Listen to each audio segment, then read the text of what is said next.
Hi there. Take a look at this. This is another one of those quizzes like I gave you for Mother's Day to do. Remember, it's a face, and inside the face there's all kinds of letters that make up the design of the name.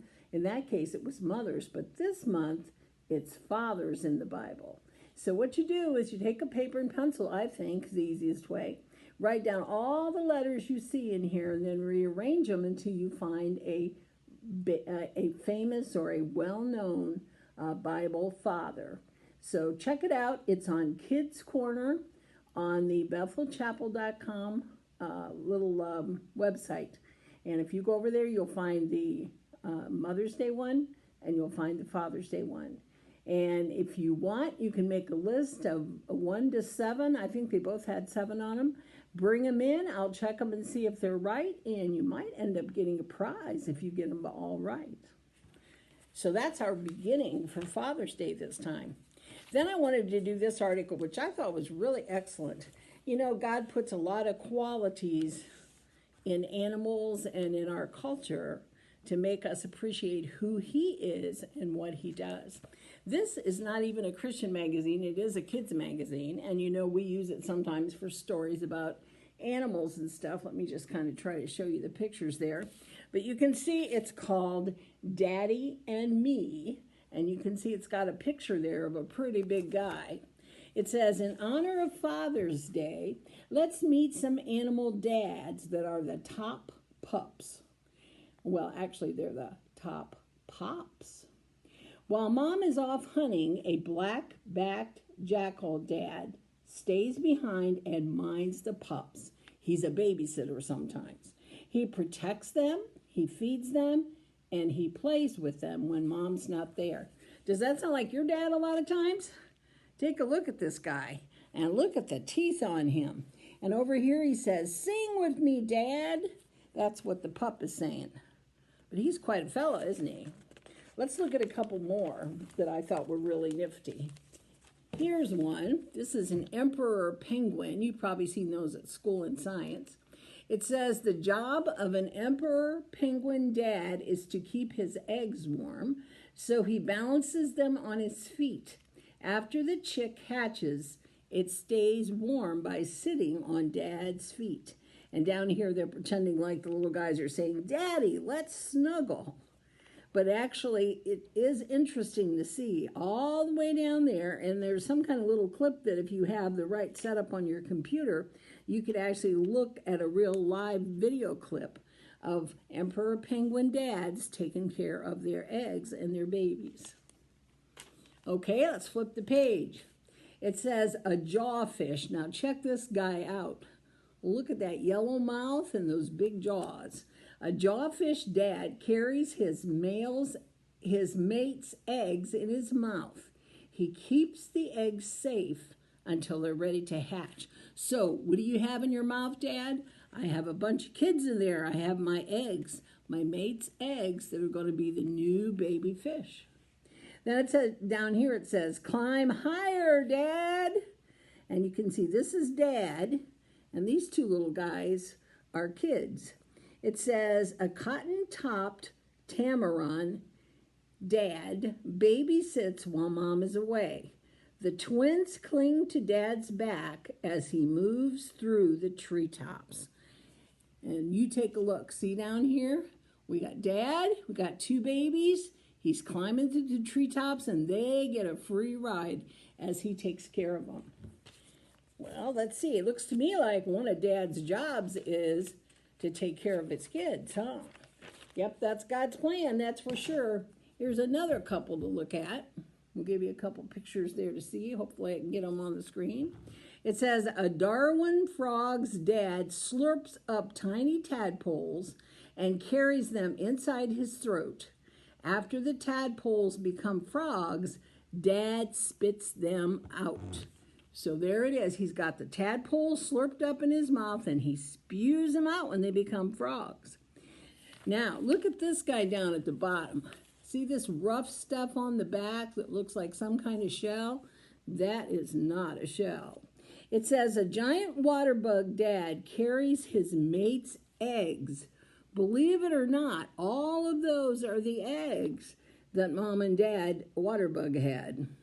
The eggs will stay glued to his back until the baby bugs hatch out. So when you're a dad here, you have the responsibility all the time of taking care of these future babies until they hatch. And then, of course, you start all over if you have another family. And this up here is cute. It says, "Hey, Dad, let's hop." And we got one more. Do you know what that is? I bet you do know what that is. Yeah, it says, "An ostrich dad stands guard over his chicks. He keeps enemies away. He also uses his big wings as an umbrella to protect the chicks from the sun." And then you can see down here the baby chicks underneath, and they're saying, "Want a race? Want a race?"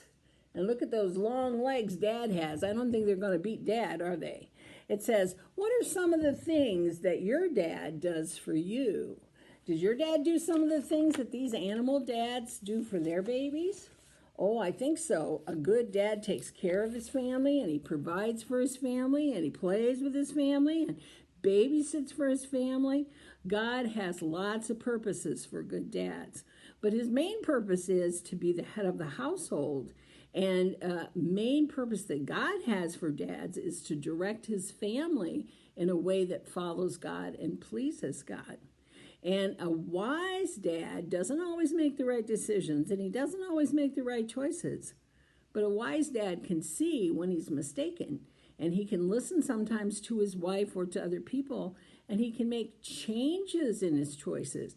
That's the important thing about all of us. God wants us to make changes in our choices sometimes.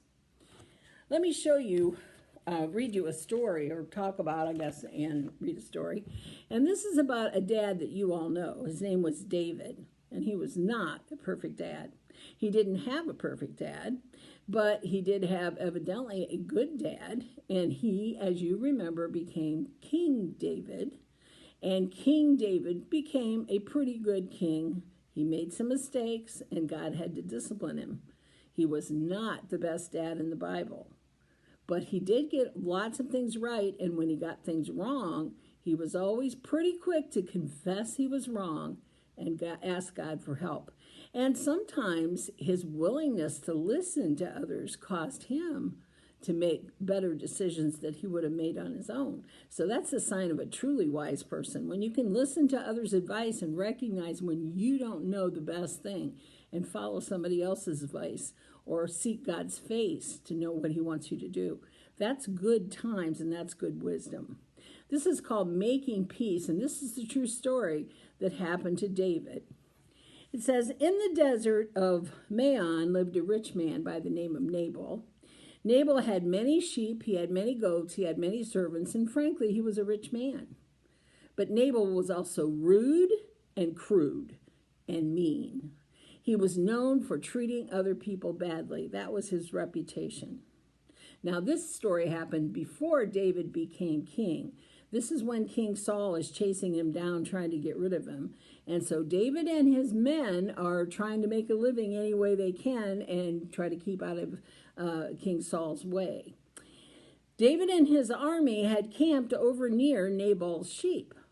They never stole anything, not one sheep. Nabal's shepherds stayed right near David's soldiers because they liked the protection. Nobody messed with them or tried to steal the sheep or did anything to them because they were afraid of David and his men, because he had strong men.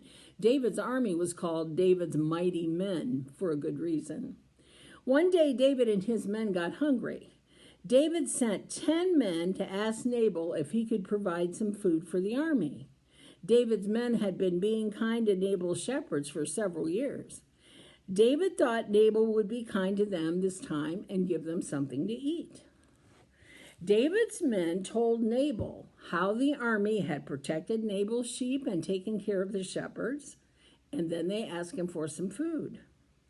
Nabal responded rudely, "I don't know any David. Why should I give you food that I worked so hard to grow? I'm not sharing anything with anybody." When David's men returned with nothing in hand, David was very angry. He decided to attack Nabal for being so disrespectful to him after all he had done for him and for his crops and for his shepherds. While David organized his army, one of Nabal's servants rushed to his wife Abigail. Abigail was very smart and she was very beautiful. The servant knew David would be angry at Nabal's lack of kindness. David's men were good to us, the servant said to Abigail. They treated us well. They protected us. They kept enemies away. Nabal was evil the way he treated David. Now disaster is hanging over all of us in the household. What can we do to calm David down and to make right what Nabal did? Abigail quickly made a plan. Remember, she was smart. She packed loaves of bread, lots of meat, and big containers of roasted grain, and she made hundreds of cakes with figs and raisins in them. In other words, it's kind of like an army picnic. She loaded everything on donkeys, and she herself, with her helpers, went to meet David in person. When Abigail saw David, she climbed off the donkey and came and bowed right down to him. Please forgive your wicked servant, Nabal, she begged. Please accept our gift of food for your men. Abigail reminded David that he served the Lord of heaven.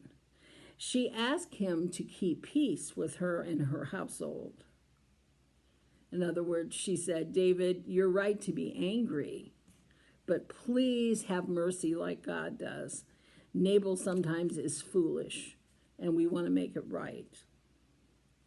What do you think David will do? His pride was kind of involved, you know. He's a strong guy with a big army. And Nabal's just insulted him after he took care of his property for a couple of years. David thought about it. He probably prayed about it. And he knew Abigail was right. He thanked her for stopping the attack. May the Lord bless you, Abigail, for what you have done today, David said.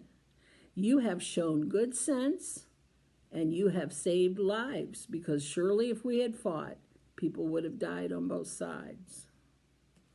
David accepted her gift and told her to go home in peace. Now, the rest of the story that's not in this book, but that's the real story, is that Nabal fell into kind of health difficulties, and he gets sick, and he continues to be stubborn and not do the right things, and he ends up losing his life when he's a fairly young man. And Abigail becomes a widow. And David was so impressed by Abigail and her good sense, her good judgment, and how she took the risk of coming herself to save her people and to save David's army, that he ends up marrying Abigail. And she ends up being David's wife. So sometimes men, even the best men, can make unwise choices. But really wise men will seek God's face, and they'll listen to advisors, and then they'll make a good choice.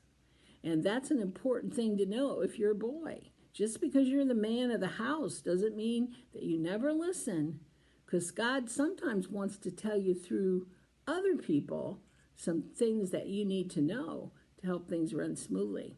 We can all listen, we can all learn, and God uses lots of different ways to teach us the things that are important.